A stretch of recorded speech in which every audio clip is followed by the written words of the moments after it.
No, I think so too. I think people are just like, oh, people don't want to see horror, and they have this assumption of it. And then, if there's nothing else to play, then you play it and it does really well. And you go, oh, well, wait a minute. Maybe they do like horror. Yeah, or they think it will tarnish their business name. Yeah. And I don't think that's the case at all. Unless you were playing something like really crazy, maybe political or something like that. It's a The product. Purge. Yeah, for real.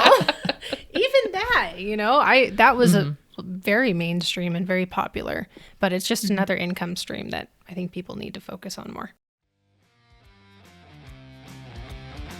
This is the Off the Break Podcast, your podcast dedicated to current movie theater news, operations, and insights from the people that book the movies. Hello and welcome back to another episode of Off the Break Podcast. I'm Kyle, and joining me this time is Alyssa and Shayla. Hello. And we are pumped, I would say. I mean, we were a little tired at first, but now that we have a week of seeing what Conjuring has been doing so far, I think the engine's back up and running now. Yeah, buddy. Absolutely. What was that, like 80 million? Yeah. Yes, it was. More than our expectations were. Yeah, I thought it was going to be 40 million like the last two, and it actually doubled that. So Yeah. that's amazing. It's a beautiful thing to come in on a Monday to see. No, absolutely. Especially with such a dead fall season. Yeah. Yeah. To put it very mildly. Yeah. Absolutely. Well, and everyone's so nervous to play rated R's, at least a lot Yeah. of our small towns. And we really try to encourage, again, it's been Warner Brothers year, but also The Conjuring is a huge IP established, and it's horror time. Horror movies have been doing well this year. Yeah. Everything for sure. screamed to just trust us and put it in. And it's just so nice to see it pay off. Yeah. I mean, the past 2 years, we've seen Beetlejuice have this nice September runway, and this year, Conjuring is setting up to have that runway as well. I mean, I know there's other titles. I think we talked about this last week with Him and The Long Walk. Yeah.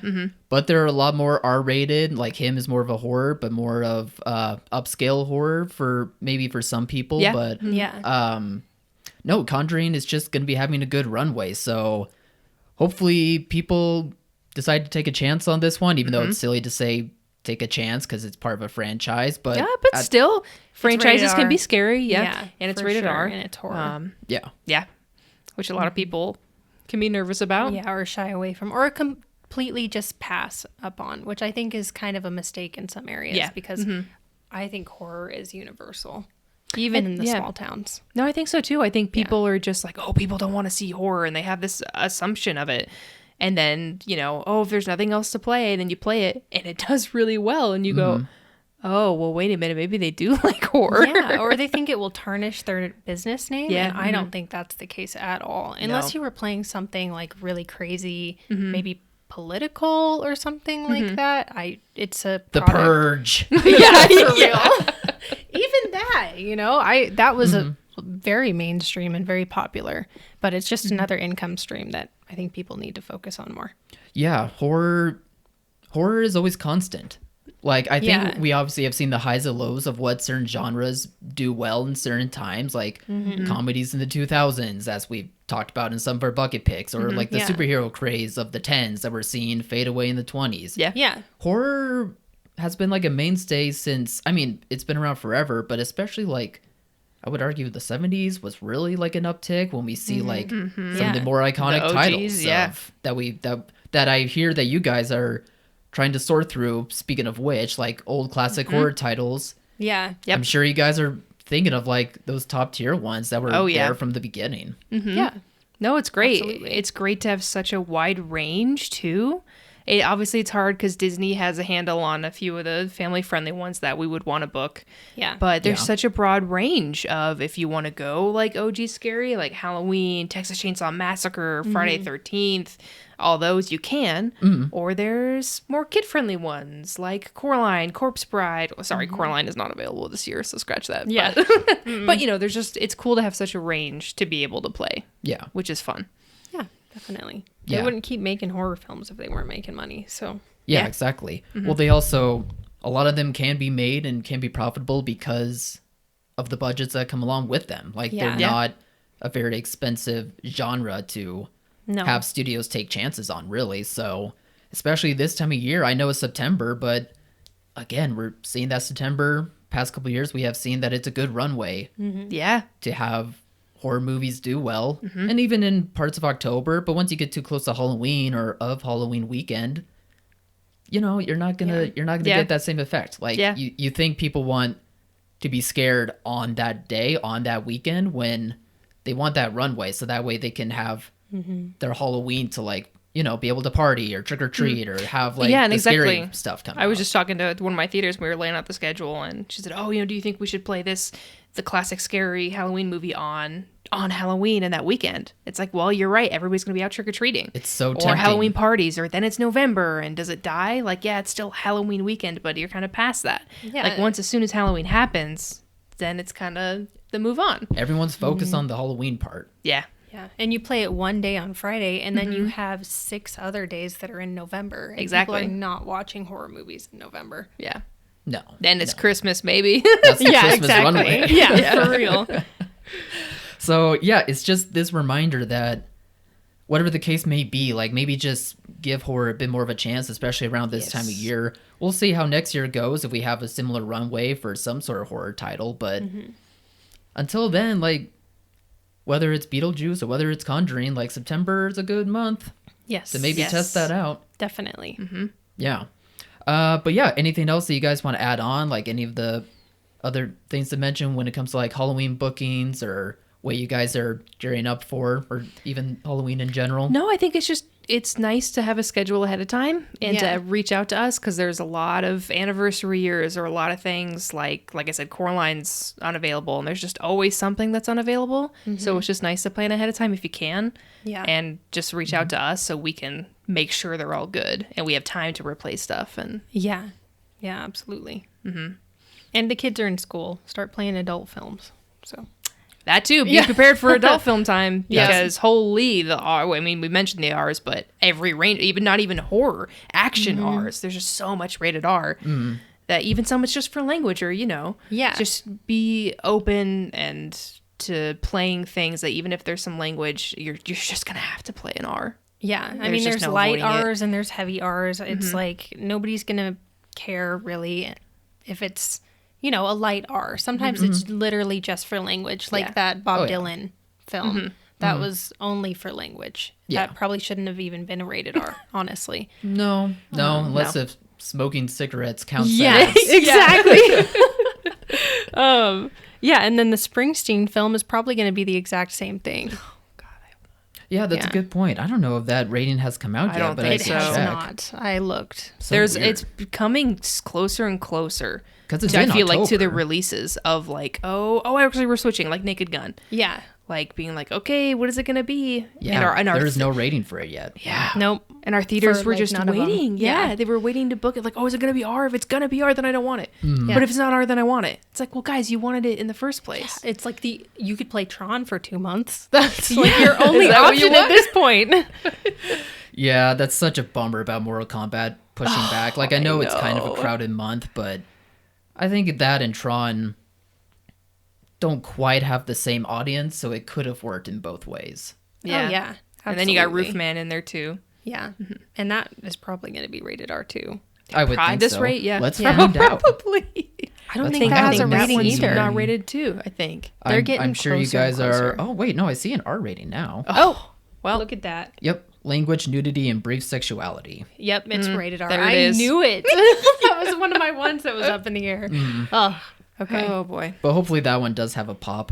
But that is a good point about school being back in session when it comes to September, and you do have to take a chance more into the adult demographics for sure. movie going. Like, obviously, after the summer, there's just so much of a boom thanks to kids being out of school and families wanting those types of activities, and you still want to hold on to that. But September quite isn't the month for that. And I would also argue that May isn't the month for that. Like, I think May is also a time where kids are wrapping up on school activities or like gearing up for enjoying summer outside rather than being cooped up in a classroom. Like, I think those 2 months are really misconstrued by the industry of like being prime times for kids' material to come out. Yeah, because they're busy. I mean, with graduations and stuff like that, and like end of the year celebrations, it's a busy time of year. I mean, that's where Mortal Kombat went to, right? Yes, it is. To May. Mm-hmm. Which I think isn't a bad thing because it's not. It is for kids, but I don't know how much kids will be going out to that movie because of the R rating. Although I don't know. That's going to be rated R for sure. Yeah, exactly. I mean, you know, some parents are okay with that. Some kids are okay to handle that. So I just don't know. But yeah. Even still, I think that's at least an okay spot because the main demographic does have the time or can make the time. Yeah, that's true. Yeah. Well, anyway, we can move off of that because it's just great to hear that Conjuring's doing well. Keep playing it. It's going to have a nice runway. And then October, it's going to be where, you know, the light is coming back into the industry and, you know, November after that as well. Yeah. Yeah. Well, now we're going to pivot to something that I think is a bit more fun of a conversation. We're going to talk about popcorn buckets. Yay. Are they getting out of hand or not? Because ever since Dune 2, I have a couple of examples that I printed just for reference.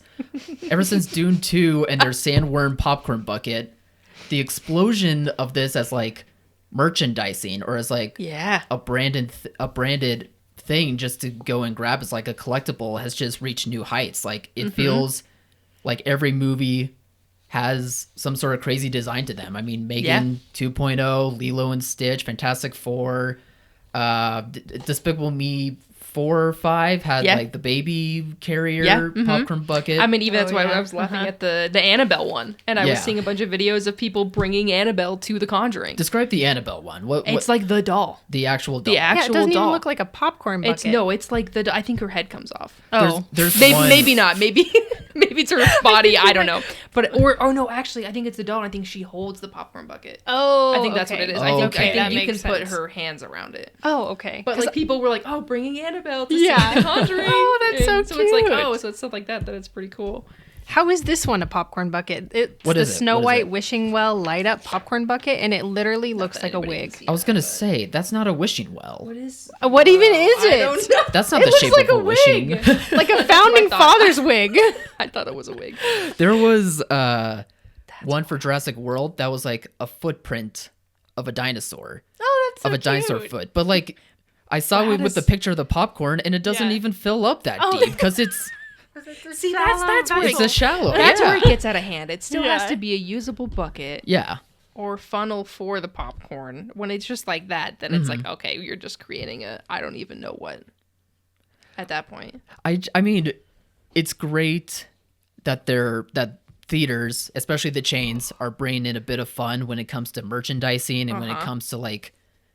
I don't know, being able to just make these things a bit more of a fun collectible as compared to just basic buckets or basic concession products. But I just wish that I could find out like if the costs we have seen like the cost of these are just so high. Like what are some of these prices, like $50 or whatever? Yeah, some of them. Yeah. I want to see what the reward is if these are worth it, because if this has been happening now for the past year and a half, there must be something to it. Like it must be making enough money back for it to be worth doing all this production and being able to cater towards all these audiences. Yeah, well, and that's what Shayla and I were kind of talking about yesterday was I think they're super cool because it is per this movie. This is only for this movie bucket, you know? And then I would take it home, and I mean, obviously we're all movie buffs here, and like, have it on a shelf for display, but I would also use it as my popcorn bucket at home. So, like, it's fun if, like, you have popcorn at home, then you have it. It still has a use. Yeah. And whether you want to do that or not. But I think the individuality of it is unique. And while some are insane. And not that I would buy a bunch of them. Like, for me, it would take... I don't know what movie would make me get one. But I also don't have the money to, like... have a whole collection of them, you know, since they are so crazy expensive. But who does? And that's exactly. So it's like, are people going, this is my one movie, this is the thing I've been waiting for, I'm gonna have this and have it forever? Or are people spending money on multiple? Are they going because they just seem so expensive, which I mean, some of them seem like they could be worth it. Like some of them are pretty cool, but some are just whack. Well, and I'm sure they're getting them for $10, I don't. $15, and then the theaters are making a big profit on it. So it is good for the theaters. I don't know if the price is that low From the actual retailer? Or you mean from the retailer or from purchasing these buckets? From purchasing the buckets, I can't imagine that they would be like selling them for $5 profit. I think it's a good like income source for the theaters, definitely. As a consumer, I would not spend money on this, but I'm sure. Right. But like there's Herbie, like there's the robot from Fantastic Four. Yeah. Where Where does the popcorn go? That's the other thing is it's like do staff have to be prepared to be like, okay, here we go, we gotta you know what I mean, and show them what's what, because some are obvious but some are there's the footprint one. There's the footprint. Okay, see that's ridiculous. That doesn't make any sense. You can't put popcorn in there. Not enough. It literally is just the footprint. That's less than a small bucket. Yeah, and a mess. And it would be messy. Yeah. But people spill all the time, so whatever. Funny. Yeah, absolutely. That's their own issue. But I just would love to see the numbers for this to all be worth it. Yeah, absolutely. The closest I've heard to it being like a stamp of approval was that I was listening to this podcast called The Town, and they had Adam Aaron, who is the CEO of AMC Theaters, and they were saying like, we have seen you guys lean into more like the merchandising aspects of your theaters, and that includes like the popcorn bucket thing. And they were complimenting him for how good of an idea that was, and he was like, "Yeah, that was a great idea, thanks." And then that's just all that we really had to go off of that. So that was like part of my research as well, to being like, is there anything that's like showing that this is approval? So I guess if the CEO is noticing approval, that's not enough for me. But I'm like, well, at least that's something. I mean, for this little research for this silly show that we have. And then, but is it going to put pressure on theaters too of like, oh God, if I don't have these popcorn buckets, are people going to be unhappy? Yeah. I don't know. Like now it's just such a thing where I feel like movies have to have them now. Well, yeah, because these are sold out. I mean, they probably had hundreds of thousands of them, and they're all sold out from the AMC website. That's a really good point, because what we're seeing, in case of people are listening and aren't watching us on YouTube, we have a lot of printouts of the many different chains that are selling these popcorn buckets, and all of them do say that they are sold out. Now, granted, we don't know what the quantity is. Yeah, true. But even still, any sort of quantity, it's crazy that they're sold out to begin with. Yeah. Yeah. I mean, and I used to work in retail, and I used to price things at a gift shop. And if you're not making at least 50% profit on these little pieces of plastic that China produces, it's not even worth bringing them in. Okay. Yeah. No, that's a good point too. Yeah, I mean, I don't want to feel like that I'm being critical or something and being like, why is this happening? No, this is a realistic. Good thing. It is. It's great. Granted, of all the things that, still needs to help with our industry when it comes to like getting more and more audiences and getting bigger outputs when it comes to money. Yeah. At the very least, this is at least seeming like it's something that is worthwhile, whereas we have seen many other opportunities or chances that theaters are taking that aren't like panning out all that well. I mean, people love merch. Yeah, and it's like a huge social media thing. Like I did see like a makeup influencer using the Nosferatu popcorn coffin bucket as her makeup case. Really? There you go. I was like, that's a great idea. Yeah. I mean, if you spend, what is that, $40? Yeah, you have to use it again. You have to use it again. You have to make sure it's worth it. Yeah. No, well, I guess at least there's that point of creativity. And you're right, too. Like, the social media buzz for these is a lot bigger than I thought it would be. Mm-hmm. Yeah, definitely. And part of it is, like, because of the designs. Like, the sandworm thing was obviously, like, the start of it. Yeah. If you see the image, funny. you can probably guess why. But, like, the Wolverine classic. bucket, I remember, was also, like, his open mouth with like the popcorn there. Yeah, like, I think that's in Yeah. there somewhere, I can't even imagine like the humor that goes on with it's social hilarious. media with that. Yeah. And they're collectibles. I'm sure they'll be worth money someday. At least a few of them. Maybe. Yeah, at least while this still goes, Yeah, definitely. And again, like with the whole franchise aspect of it, like with people bringing their Annabelle ones, like, whatever other franchises, you can bring your old popcorn bucket to the new movie. And it's like, I have this vintage one of like from the last one and like down the road. So that's a good point. Are you allowed to bring your own popcorn buckets? I would think because that would be kind of a clever idea if I mean, I would think so, or unless if there's one of the ones you can have their popcorn thing and you can put it in the hands. I don't know. Obviously, I think it depends on the style of them, but I would think you can bring them back. I think that's a big thing of like, oh yeah, bring your popcorn bucket back and you can get part of it discounted, or that I guess is a whole nother thing. But or years down the road, if there's re-releases and people bring those buckets back. Just make sure to wash them before you bring them back. Yeah. basic hygiene. Yeah.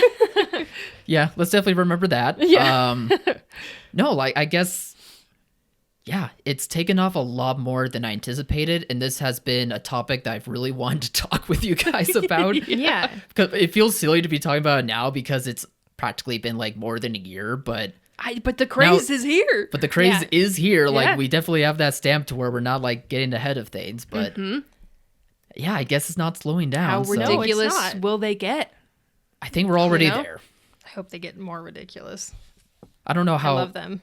I mean, they have to They have to. because they can't just be plain anymore. No. No, they you just have got to keep compete one with upping. this. Yeah, Yeah. exactly. Yeah, I don't think these crazy designs are going to be the replacement, right? Yeah. Yeah. Compared to like the typical popcorn bucket. No, because I don't think most people can afford this that want just a popcorn. Yeah, for sure. And especially like the production that goes into these, I can't imagine that they make as many of these as they do for just your typical popcorn shape and design. Oh, no. Yeah. Uh-uh. Well, and you have definitely. to, from a theater's perspective, you really have to request these so far in advance, too. Yes. Because they just go like that, even to get the things in the first place. So then it's like you're planning ahead of like, oh, hey, is this thing going to be worth it when the movie comes out in 2-3 months? Because you have to do it so far in advance. There's a whole nother side of it. But That's why they have so many Smurf buckets. it's true. Shayla, Oof. body bag the Smurfs. How could you?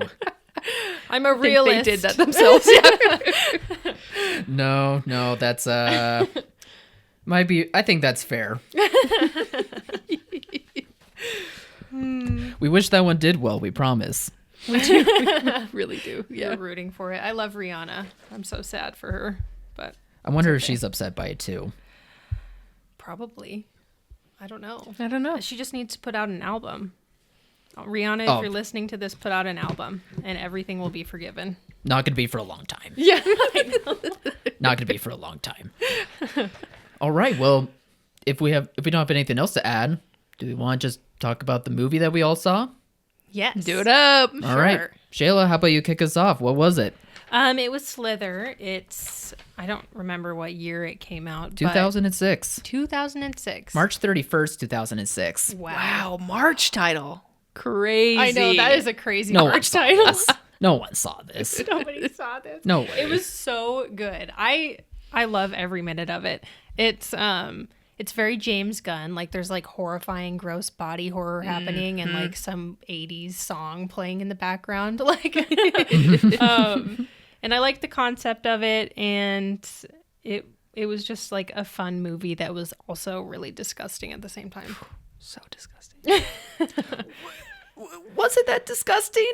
Am I weird for thinking it wasn't that bad? I think in a different way. Like obviously, again, this is all gonna Yeah. play to your own personal preferences. Yeah. But the slugs, like I don't know. Like, I haven't they're had something gross. like the slugs themselves aren't gross, but them going into the people through the mouths and the reactions and just thinking of that And the for me sounds. was like, and the Yeah. sounds. The sound design is really good in The this. sound Yeah. design's great, and the practical effects of it Yeah. are just awesome. But no, for me, that was like, that made me want to gag. Yeah. And that doesn't Kyle, happen to me often. Name a grosser movie.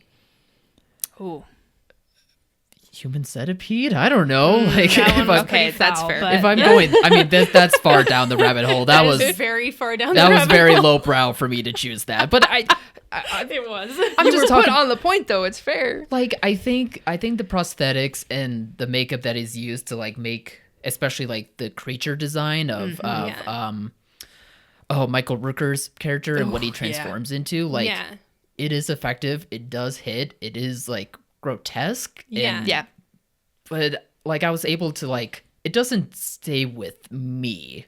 But I don't Yeah. think it's because of like the design or how it looks. It's just how I was watching. I was like, okay, it's like in a horror movie when you're scared for like the big creature reveal to come out, Yeah. and then once it happens, you're like, okay, I'm not on pins and needles anymore. I can just push Yeah. forward. It's kind of like that. Yeah, for To where like you're like, in hindsight, I was able to handle it. Yeah, definitely. I feel like when I watched it, I was like pretty like tense and like disgusted the whole time, and then after it ended, I was like, damn, that was actually kind of a good movie. And I would watch it again for sure. Because I think it doesn't do a lot, but it does enough for you to be engaged with like this small town and the few characters that you're going through. Like you understand their connections, you understand their relationships. You don't really need to like love these characters, but you can enjoy them just enough to where you at least want to see how they survive this.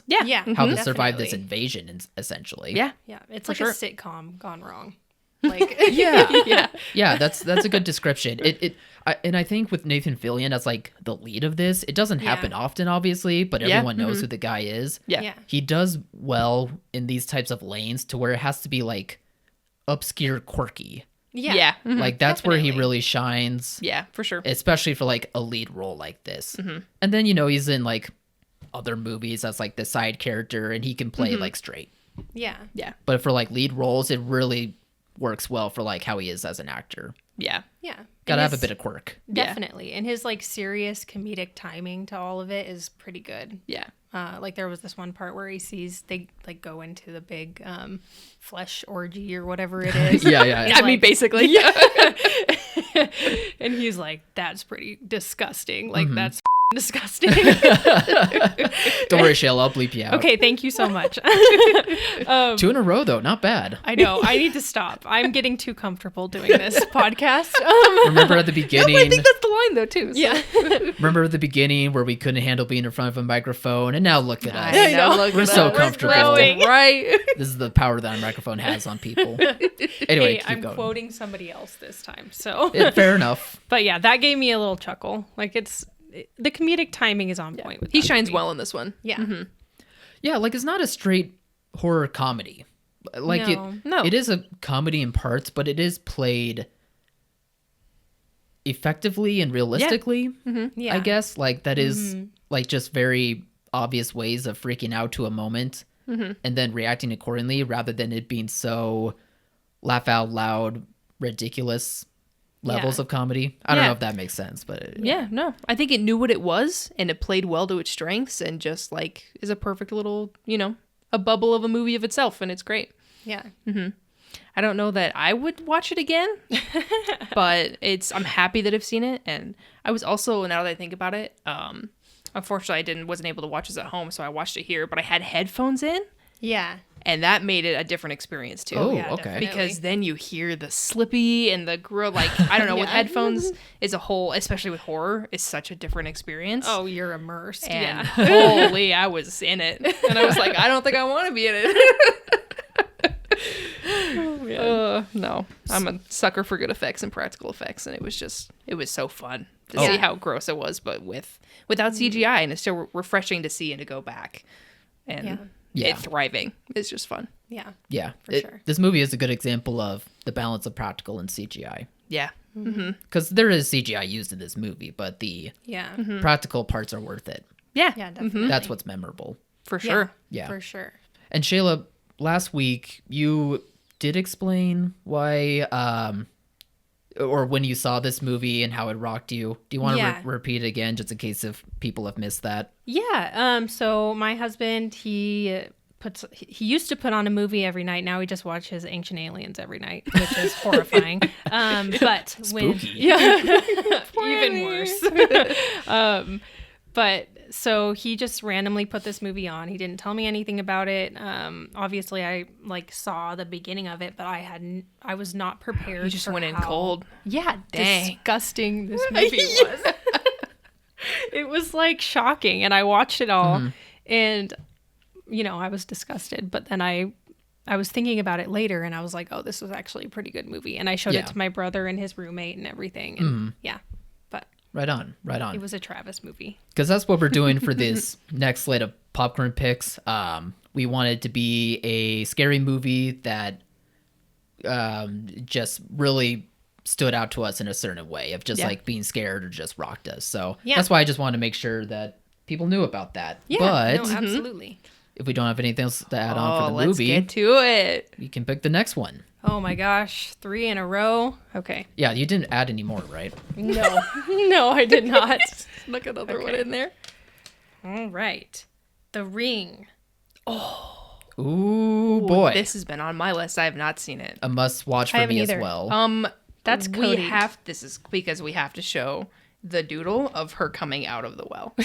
Right? Is what it is? I guess so. Because That's great. It's so I guess good. the stonework in that well is impeccable, but I don't know what's coming out of it. At least that's my interpretation. That could be totally wrong. Hilarious. But that's amazing. Okay. Because the squiggly lines The threw me squiggly off. right, like the writing. Yeah. Yeah, She's that's got to seen be this movie? Cody's. I don't know. That was her words were that it has to be a movie that like That's true. That saw. terrifies. So she has to have seen I'm it. just shocked that she has seen this movie. Yeah, that's right. in That is timeline, surprising. Right? Yeah, I don't Unless know. it's not hers, but it's none of our three. But that's Oh, our, she's been getting so creative with the little doodles. Yeah. Okay, okay, the doodling part makes me think it's hers. So Yeah. that's our prediction. I guess we'll find out next week. Wow, good pick though. Yeah, this is a much Sweet. watch. Have you seen it? No, haven't seen it. Oh yeah, it's been on my list for a while. I've not No, seen I haven't it. seen it. No, Oh, fun. but Okay. that's the case for me. There's a lot of like classic horror movies that I haven't seen yet, just Same. because I grew up being a wuss and couldn't handle horror. Yeah. So Same. It's okay. I grew up and became a wuss, so I've seen a lot of the 2010 horror movies. But this seems like a 90s. Is it 90s or 80s? I don't remember. What is it? I'm gonna I'll guess. look it up for us. Is it bad if I guess 70s? No,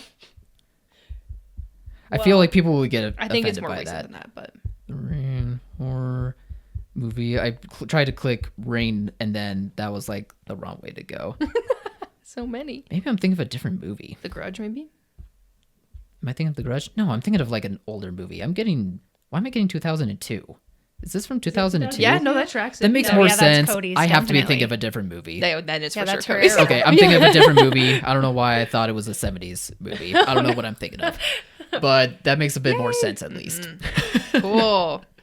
All right, so Okay. that'll be our pick for next week. And otherwise, everyone just be on the on and up when it comes to September.